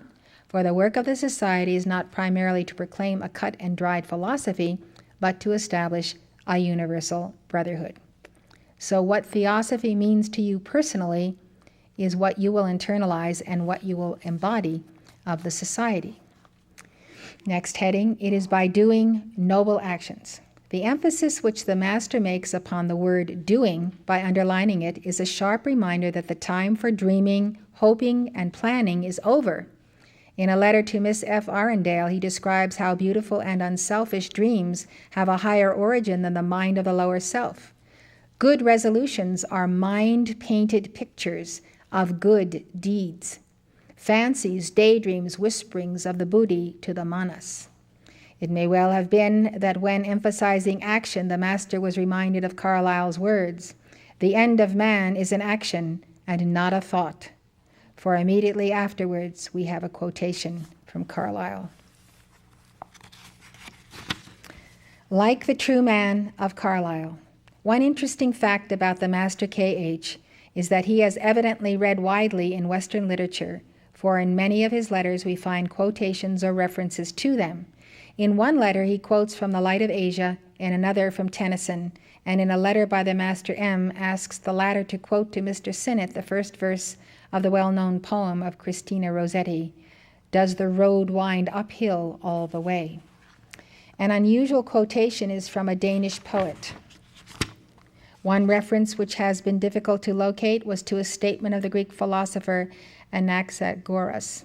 It was traced finally by a friend of mine, a professor of Greek. The quotation from Carlyle is as follows: "To be seduced by ease, difficulty, abnegation, martyrdom, death are the allurements that act." It is evident that the Master has read Carlyle's Heroes and Hero Worship, for it is in Carlyle's lecture on the hero as prophet that the following sentences appear. "It is a calumny on men to say that they are roused to heroic action by ease, hope of pleasure, recompense, sugar plums of any kind in this world or the next. In the meanest mortal there lies something nobler. The poor, swearing soldier hired to be shot has his honor of a soldier, different from drill regulations and the shilling a day. It is not to taste sweet things, but to do noble and true things, and vindicate himself under God's heaven as a God-made man, that the poorest son of Adam dimly longs. Show him the way of doing that, the dullest day drudge kindles into a hero. They wrong man greatly who say he is to be seduced by ease. Difficulty, abnegation, martyrdom, death are the allurements that act on the heart of man. Kindle the inner genial life of him. You have a flame that burns up lower considerations. Especially noteworthy is the underlining by the master of the word allurements. One could easily suppose that he underlined the words so as to draw Mr. Leadbeater's attention to those sacrifices which the ordinary man would consider grievous, but which the true man will always consider privileges. But the italicizing of the word has a more interesting reason than that, which is that Carlyle himself italicizes the word. It is not unusual for a student and writer, when he discovers a striking phrase, to remember its words, but it is hardly ever that he will remember what words in the phrase are underlined, that is, are in italics. It is therefore reasonable to suppose that as the master quoted Carlyle, he had heroes and hero worship before him, and quoted not from memory, but direct from the book itself. The True Man. I'll tell you how much longer this is. I always am very sad that we have to stop in the middle. We don't have that many pages left, and we really should complete this wonderful feast. So the next heading is the true man. As the master quotes Carlyle, he makes a very significant change. Carlyle writes, a God-made man. The master writes, the true man. The change is not accidental, but of set purpose. In all the communications from the masters in the period 1880 to 1888, they object to the use of the word God as a designation to describe the ultimate reality, the root cause, the substratum, which is the basis of the universe and the primary cause of everything. Because, as can be seen everywhere, the word God at once connotes a personal God, that is, a creator, a manipulator of the universe, who is imaged in a human form, though he may have many heads and arms as in Hindu images. Once the ultimate reality is so personalized, the next invariable result is to offer prayers to him, asking him for benefits or for exemption from the operation of his own laws. It is obvious that the mind of man, infinitesimal compared to the vastness of the universe, cannot make anything but a distorted image of a personalized God. One evil result, not necessarily inevitable, but certainly very common, is that man loses sight of that fact which it is absolutely essential for him to know, that he lives in a universe of immutable and utterly dependable laws. When this supreme fact is placed in the background of man's consciousness and not in its foreground, there is a natural attempt to get round karma, the law of cause and effect, by invoking the aid of a capricious agent who is outside that law.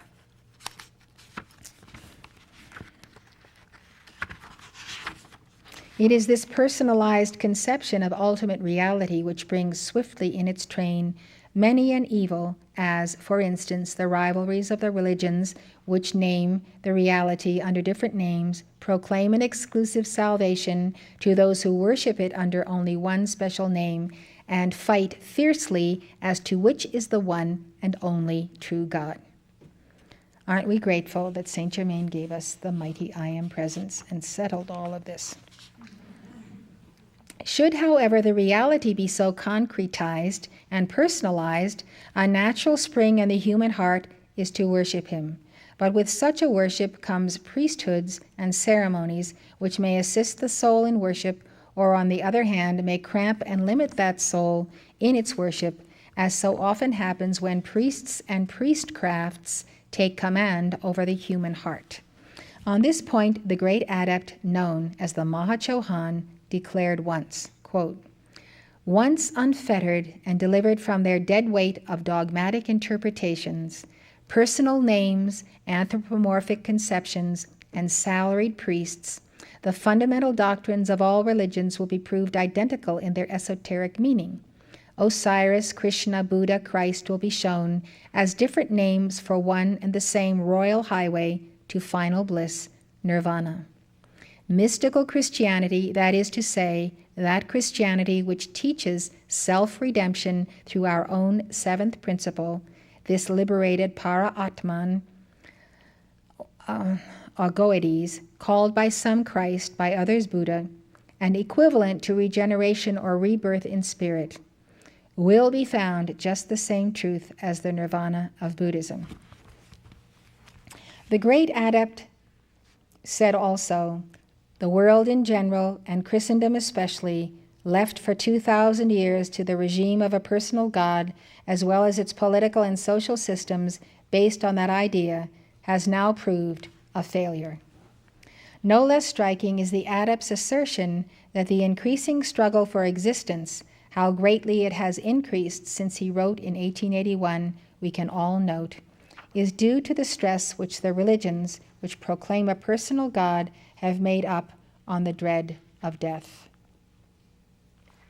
As we find the world now, whether Christian, Mussulman, or pagan, justice is disregarded and honor and mercy both flung to the winds. In a word, how, seeing that the main objects of the Theosophical Society are misinterpreted by those who are most willing to serve us personally, are we to deal with the rest of mankind with that curse known as the struggle for life, which is the real and most prolific parent of most woes and sorrows and all crimes?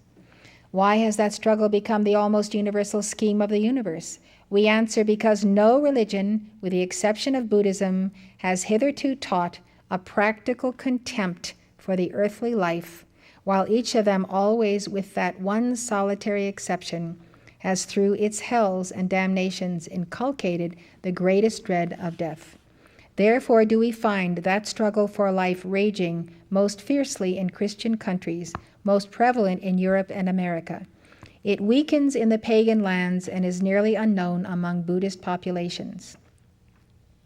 Teach the people to see that life on this earth, even the happiest, is but a burden and delusion, that it is but our own karma, the cause producing the effect, that is our own judge, our savior in future lives, and the great struggle for life will soon lose its intensity. It must not be supposed that the adepts proclaim that there is no God. Such a declaration would lead to the rankest materialism, which is the very negation of their philosophy. One adept, the master Serapis, in his communications to Colonel Olcott in 1875, 4 times invokes God's blessing on him at the conclusion of his letters.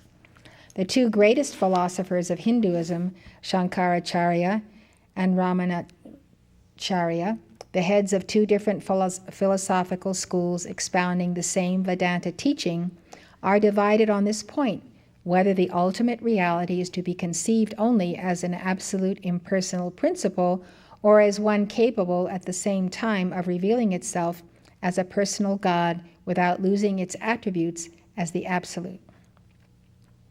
The non-dual, pure Vedanta, represented by Shankaracharya, asserts the illimitable, unsurpassable divinity of that principle, the very essence of being, bliss, and intelligence.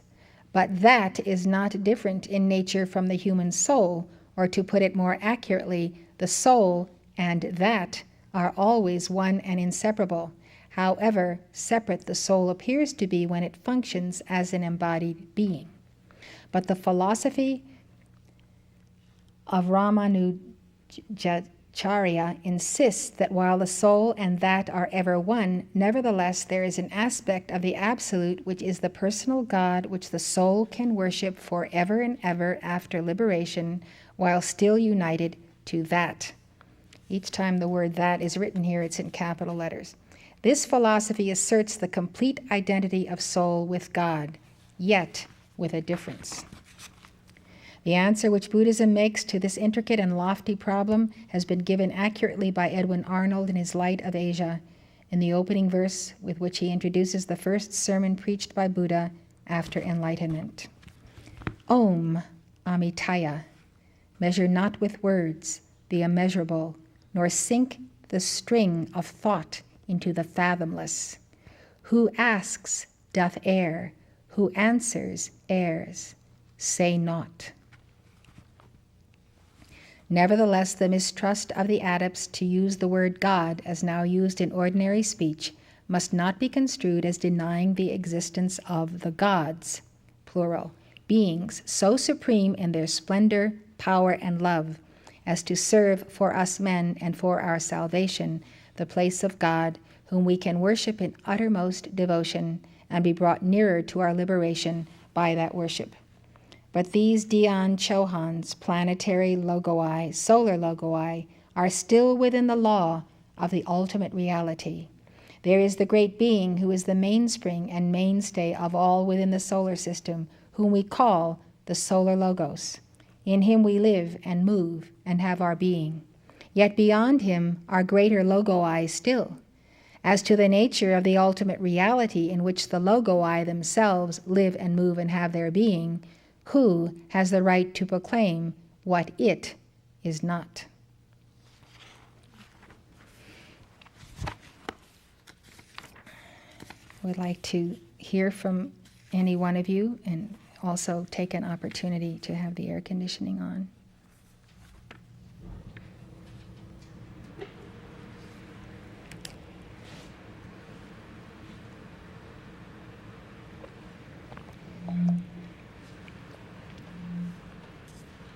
Good evening, Mother and staff. In listening to this, it appears that it's saying that life is on earth is a schoolroom. And the different religions or the different philosophy from the different religions, like he was saying, if you take them to the esoteric meaning, will lead you back to the true teaching. And so if life be a schoolroom with like the accelerated learning, everyone learns how to get there in a different way. And it's not so much one is the way, but what way do you see to get there? Because we're all, individuals. And so it's kind of like how I can see what they're saying. It's not so much all the intricate details of a philosophy or what's given to you, but how you can take it and just make your way back to God. So I thought I'd share that. I also think that the Theosophists are very concerned in having a personal God, whereby this God can be angry. Then we begin worshiping this God, so we give to this God what really is in ourselves, the Atman who lives within us. And so they're saying the worship of a personal God is what destroys religion. When you get a personality God. And so they want to go back to all these things that I've been reading and ultimately to the solar logos. And I think that we have to discover God, the God who lives within us. And I think that we all can do that, and we should pay more attention to doing it, to realizing when we feel the pulsation of our heart in a precious way, whether we are here or there or saying our prayers in evening, we know that God lives in our temple, and our desire is to increase his power, wisdom, and love within us, so that more and more we enter into this statement from Psalms, I have said ye are gods. So God has proclaimed us gods, and we have to realize that we are God in manifestation and see the signs of it and feel the signs of it and cease endless chattering and all kinds of ragged and types of vibrations, so that when the moment of the pulsation comes, when we have a profound experience with our Holy Christ Self, we feel the Mahachohan near us. We feel El Moria. that we can receive that, because even though we go through hectic days and work hard and are very focused on our work, we always have reserved this space where if God wishes to speak to us, we can say, "Speak, Lord, for thy servant heareth," rather than not hearing him at all so that we are not able to answer. So discovering the God within is our path. That is our path. And we know that Saint Germain drew his Maltese cross for the impersonal impersonality, the personal personality, the impersonal personality, and the personal impersonality. That's in our alchemy book. And I've always thought it very fascinating that on these 4 quadrants, Saint Germain has shown us just how yang God is at the 12 o'clock line and how yin God is at the 6 o'clock line. And at the two ends of the horizontal line, we have the reverse, the impersonal personal and the personal impersonal. So we have to remember that we are God, and then we should act the part. And when we act the part and live the part, we will become the reality. So we don't walk around recognizing God lives within me, and I am building bridges to my Holy Christ self, to my ascension, to my mighty I am presence, because I'm alert to those wonderful promptings that we get when we listen. If we don't listen, we don't hear them. And then God stops speaking to us. And then we have to start up the conversation again because we left off from our end. Isn't that true? Yes. We stop listening. We all have to listen at least when we go to bed at night, and the last thing we do is to look at El Moria, talk to him, write him a letter, and then feel at peace with our day and take on the next day. Thank you.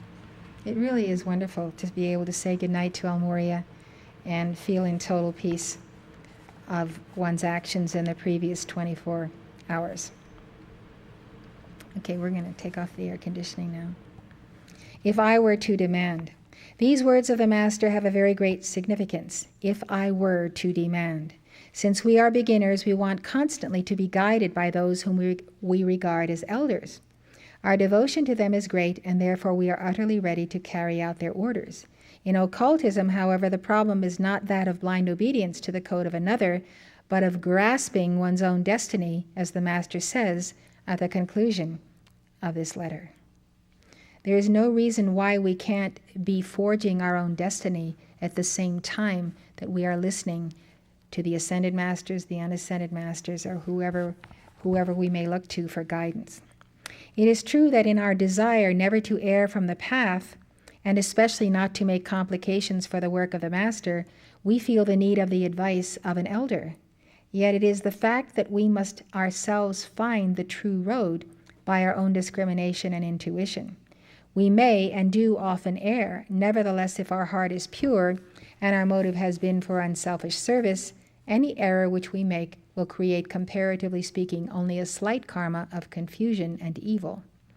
This can be compensated for by us by deeds of helpfulness. In the meantime, even if we have blundered somewhat, we shall have grown in power of decision and discrimination by relying upon ourselves. Mr. Leadbeater asked what he was to do in order to be received as a chela. The Master does not direct him, for Mr. Leadbeater must act on his own initiative for the operation of karma to be precise and unalloyed.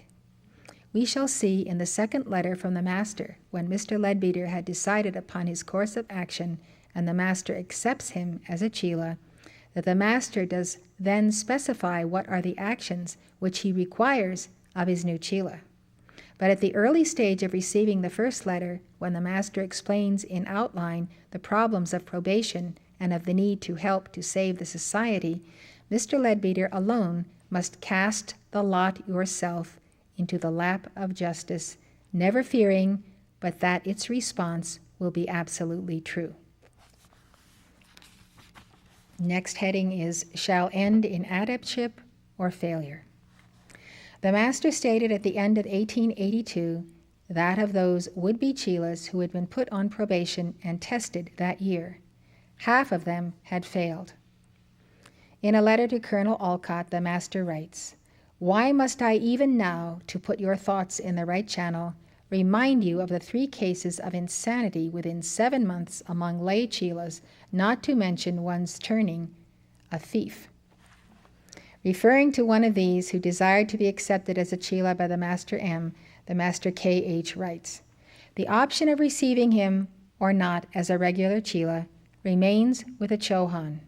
M has simply to have him tested, tempted, and examined by all and every means so as to have his real nature drawn out. This is a rule with us as inexorable as it is disgusting in your Western sight, and I could not prevent it even if I would." This is a rule with us as inexorable as it is disgusting in your Western sight, and I could not prevent it even if I would. It is not enough to know thoroughly what the chela is capable of doing or not doing at the time and the circumstances during the period of probation. We have to know of what he may become capable. We have to know of what he may become capable under different and every kind of opportunities. Explaining that this process of testing is applied to all, and referring to yet another failure in another letter, that of an Englishman who was converted to Mohammedanism, Murad Ali Beg, the Master writes, "What has happened to Fern has befallen everyone else who has preceded, and will befall with various results everyone who succeeds him. We were all so tested, and while Murad Ali failed, I succeeded." Little wonder then that the Master wrote, "Sigh not for Chelaship. Sigh not for Chelaship. Pursue not that, the dangers and hardships of which are unknown to you. Verily, many are the chelas offering themselves to us, and as many have failed this year as were accepted on probation. Chelaship unveils the inner man and draws forth the dominant virtue as well as the dominant vice." Do you know your dominant virtue and your dominant vice? You should know it. In your dominant virtue is all your strength, and if you mount up that strength, you will be able to bound and defeat your dominant vice. In other words, the highest in ourselves and the lowest in ourselves we must look at. Latent vice begets active sins and is often followed by insanity. Throw a glance round, make an enquiry at Borelli and Conbor, and judge for yourself. Be pure, virtuous, and lead a holy life, and you will be protected. But remember, he who is not as pure as a young child, better leave Chelaship alone. Chelaship is tough. Prepare yourself to enter Chelaship with a capital C, and do so with deep consideration of all consequences of asking for that status. During the period that I've been closely connected with the work of the Masters, there have been among the pupils of the Masters 3 suicides and 1 attempted suicide. As to those whose failures have taken other forms, their number is legion. It is still true as of old, many be called, but few chosen. Next heading, chelas from a mistaken idea of our system. The idea prevalent in India of the relation between the guru, teacher, and his shishya, pupil, implies that the pupil is on attendance on his teacher, ready to serve him in every way. With this conception goes the corollary that the pupil must do nothing without his teacher's instructions. All this is reasonable if one starts with the notion that the pupil's task is to be a humble server of the master. But in occultism, the idea is somewhat different. A master of the wisdom does not require a band of disciples round him to serve him in his personal needs, nor to be merely pupils to be taught by him religion and philosophy in return. An adept is fundamentally, by his status, an agent in the plan of the Logos. For him, it is the fact that I and my Father are one. He is therefore an organizer of the divine energies, a distributing station of the powers which the plan of the Logos holds for mankind. That is the work of the adepts. A master, therefore, does not seek mere disciples, but rather apprentices who can be swiftly trained to be efficient and reliable assistants. These must necessarily become attuned to the spirit of every thought and deed of their chief. They must therefore undergo a definite training and an exacting discipline. But just as the master himself is an agent of the divine plan, so must each disciple of his become quickly an agent of the master's plans in that department of the great work which is entrusted to the master's care. A pupil needs, on the one hand, to be docile, that is, be what the Latin word describes, teachable, but also, on the other hand, he must show initiative, for the pupil himself is also some day to become a master. He must therefore possess a capacity to direct and command.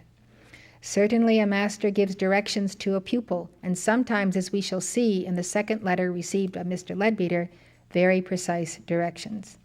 In the main, however, a master outlines the work to be done by the pupil and what are the final results which he expects from that work. But he leaves the pupil alone to make his own experiments regarding how he will achieve the objectives set before him. This throws upon the pupil a responsibility which he thinks he cannot bear. He would far rather that the master gave orders affecting all that he, the pupil, is to do. This, of course, would make of the pupil a mere mechanical tool of the master, which is the last thing which any master desires.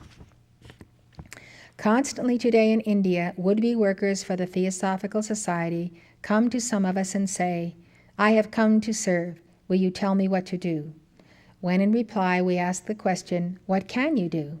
the unsatisfactory reply is given, "Anything," which is an indication to an experienced employer that the applicant for work is inefficient in most things, though full of willingness to serve.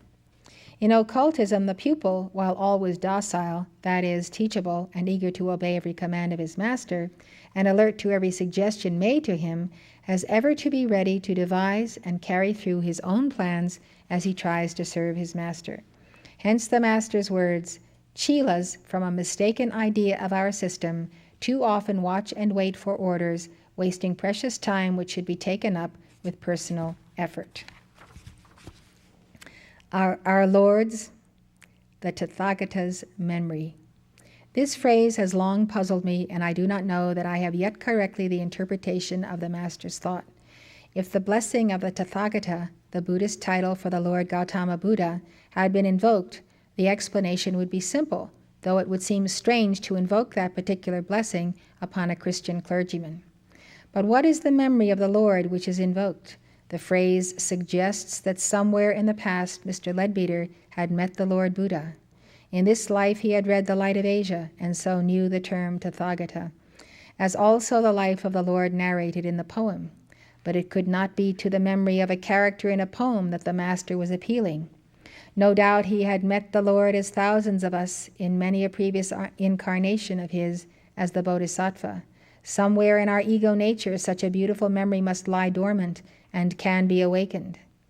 If such were the case, then on such an occasion as this, when the decision made by Mr. Leadbeater would influence him for many lives, that memory could, if awakened, be a great source of illumination to the ego. Up to the year 1909, Mr. Leadbeater knew the details of incarnation as a Greek in Athens, but he was not in incarnation in India at the time that the Lord Buddha was giving his great teaching, though some of Mr. Leadbeater's fellow workers, like Dr. Annie Besant and myself, were there. But in the investigations into the past lives of Alcyone, a very significant occasion was found when Mr. Leadbeater did meet the Lord. A full description of this incident is given in the Lives of Alcyone. The Tathagata, in a life which he lived about 40,000 BC, traveled from the city of the White Island in Central Asia to Egypt. I'm thinking that the White Island is Shambhala. In Egypt, he taught the Atlantean priesthood there the mystery teaching of the hidden light and the hidden work. Egyptian legends later spoke of him as Thoth, or Tehuti, called in Greek traditions Hermes Trismegistus, Hermes the thrice greatest. On his return from Egypt towards his home in Central Asia, he stayed for a while in Arabia, where his brother, the Manu of the fifth root race, had come with his hosts and was arranging the colonization of his second or Arabian sub-race. There were born at the time and as members of the same family 5 egos whose destiny is to become great teachers in the future, following the ray of the Buddhas. After a period during which the Lord gave his teachings to selected descendants of the Manu, he called before him at a valedictory meeting these 5, one of whom was the ego called C.W. Leadbeater in this incarnation of his, and gave them the following charge regarding their future work. Hail, my brother through the ages. Hail, my brothers yet to be. You shall spread God's love and wisdom o'er the world from sea to sea. Many and great shall be your difficulties and trials, yet greater still shall be your reward. For many thousands of years you must toil in preparation for the task that few can undertake. But when it is achieved, you shall shine as the stars in heaven, for yours is the blessing of those who turn many to righteousness. There is a spiritual dynasty whose throne is never vacant, whose splendor never fails. Its members form a golden chain whose links can never be torn asunder, for they draw back the world to God from whom it came. To that you all belong. Its labor and its luster you must share. Happy are you among men, my brothers of the glorious mystery, for through you the light shall shine. More and more shall the hidden light become manifest. More and more shall the hidden work be done openly and be understood by men. And yours shall be the hands that raise the veil, yours the voices that shall proclaim the glad tidings to the world. Bearers of freedom and light and joy shall you be, and your names shall be holy in the ears of generations yet unborn. Farewell. In this body you will see me no more, but forget not that in spirit we are always together. End of quote. With this invocation to the highest in C.W. Leadbeater to remember and to be guided by that memory to decide for the best. The letter ends with the initials K.H. of the name Kuthumi, which is not the master's personal name, but the title of his office as a high dignitary of the Kuthumpa sect of Tibetan Buddhism. I'm going to read this previous sentence again. With this invocation to the highest in C.W. Leadbeater to remember and to be guided by that memory to decide for the best, the letter ends with the initials K.H. So, how Kuthumi was able to balance karma in one night and what he did is apparently not unfolded here. I have read it later in the book. So, this is the chapter we will take up. It will be the second letter of the Master K.H., and again, we'll have commentary. It will not be nearly as long as what I've read to you this evening, but it is a great feast for us to assimilate, internalize, and become. So that is our darshan for this evening.